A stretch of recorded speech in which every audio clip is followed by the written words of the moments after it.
மத்திய அரசு மாநில அரசு 4 கட்சியும் எதிர்க்கக்கூடிய ஒரே தலைவர் சீமான் தான். சீமான் வந்தால் மட்டும்தான் தமிழ்நாட்டை காப்பாற்ற முடியும். எல்லா பிரச்சனைக்கும் சீமான் தேவை. ஆனால் ஓட்டு மட்டும் சீமான் போடக்கூடாதா?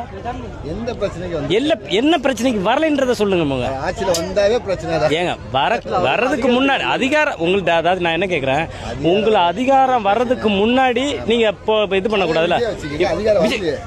விஜய் எந்த பிரச்சனைக்கு நின்றாங்க? காவிரி பிரச்சனைக்கு நின்றாரா, இல்லை இந்த ஹைட்ரோ கார்பன் பிரச்சனைக்கு நின்றாரா, நம்ம ஏர்போர்ட் கட்டுறாங்களா அந்த பிரச்சனை நின்றாங்களா? எதுக்கு நின்றாங்க? இப்போ தானே வந்திருக்கிறாரு இவர் 11 வருஷம். நான் என்ன கேட்குறேன், ஒரே ஒரு தலைவரை சொல்லுங்க. எனக்கு ஜாதி மதம் பார்த்து ஓட்டு போடுற ஓட்டு தேவையில்லைன்னு சொல்லக்கூடிய தலைவரை ஒருத்தரை காமிங்க பார்ப்போம். எங்கே சொன்னார் விஜய்? எந்த மீட்டிங்கில் சொன்னார்? இந்த ஆதாரத்தை நீங்க காட்டுங்க. இங்கே தான் இருக்கிறோம். எந்த இடத்துல பேசிருக்காருன்னு ஆதாரம் காட்டுங்க. உங்க கைபேசியில இருந்து எடுத்து காட்டுங்க. இல்லைங்க ஒரு நிமிஷம்.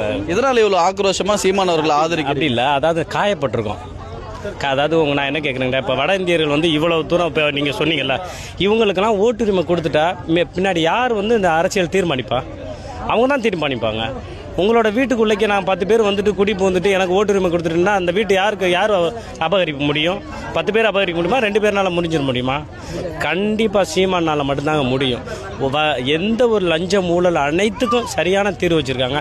அவரோட வரைபாட்டு புக்கை எடுத்து அந்த ஒரு இதை எடுத்து படித்தால எந்த ஒரு ஒரு எப்படி சொல்கிறது, ஒரு அறிவு சார்ந்த ஒரு சமூகம் அதை விட்டு வெளியேறாது. நான் அவரு முதல்வராக வந்தாருன்னா இந்த மாதிரி வட இந்தியர்கள் வாக்குரிமை கொடுக்கறது 100%. இவ்வளோ அடிச்சு சொல்றீங்க. எனக்கு தெரியும்.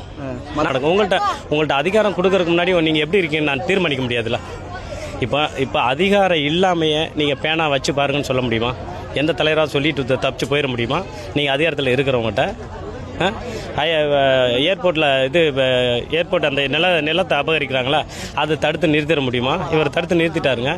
எத்தனையோ சொல்லி அப்படியே அடுக்கடுக்காக சொல்லிகிட்டே போகலாம். ஓட்டு உங்கள்கிட்ட அதிகாரம் ஒன்றே தான் இருக்குது.